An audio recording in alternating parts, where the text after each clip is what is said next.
Там люди не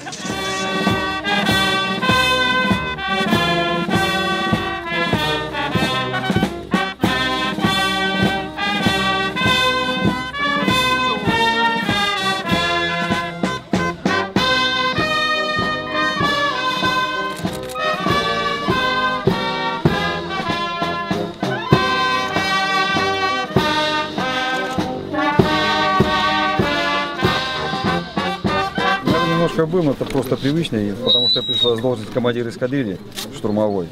Поэтому этого затруднения не было, экипаж у нас замечательный, работали очень ровно и оставили только хорошее впечатление. Как Олег правильно сказал, мы очень дружный экипаж, работали слаженно, сплоченно. Вот это самое лучшее впечатление всего. Вообще по-английски они очень хорошо говорят. Мы говорили на английском, Кевин на русском.